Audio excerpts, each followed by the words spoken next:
à la pluie constitue un facteur climatique pouvant impacter négativement l'avancement, la qualité et la sécurité des travaux sur un chantier. Une bonne organisation et des mesures préventives sont indispensables pour limiter les risques techniques, humains et financiers liés aux intempéries. 2. Impact de la pluie sur le chantier. Dégradation de la portance du sol et des plateformes. Difficulté d'exécution des travaux de terrassement. Altération de la qualité du béton et des mortiers. Retard dans le planning des travaux. Augmentation des risques d'accidents, glissades, éboulements. Détérioration des matériaux stockés. 5. Mesures préventives avant la période de pluie. Analyse des données climatiques et intégration des risques dans le planning. Prévision de périodes tampons pour les travaux sensibles. Mise en place de dispositifs de drainage provisoire. Stockage des matériaux dans des zones surélevées et couvertes.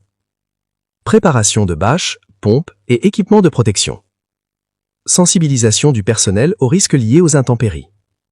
4. Organisation des travaux pendant la pluie. 4.1. Terrassement.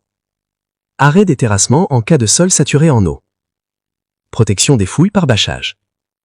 Mise en place de canavaux provisoires pour l'évacuation des eaux. Pompage des eaux stagnantes avant toute reprise des travaux. 4.2. Bétonnage. Suspension du bétonnage en cas de forte pluie. Protection immédiate du béton frais par bâche éteinte. Vérification du rapport au ciment. Reprise des surfaces dégradées après inspection. 4.3. Maçonnerie et enduit. Interdiction de travailler sur support détrempé.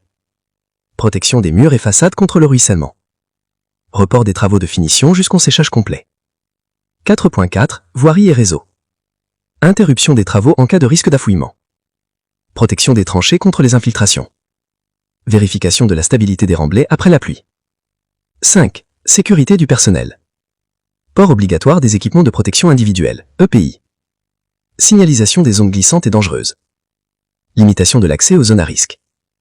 Surveillance accrue des talus et fouilles. Mise à jour du plan de sécurité du chantier. 6. Protection des matériaux et d'équipements. Couverture des matériaux sensibles à l'humidité, ciment, chaux, plâtre. Surélévation des palettes. Entretien régulier des engins exposés à l'eau. Vérification des installations électriques temporaires. 7. Mesures après la pluie. Inspection générale du chantier.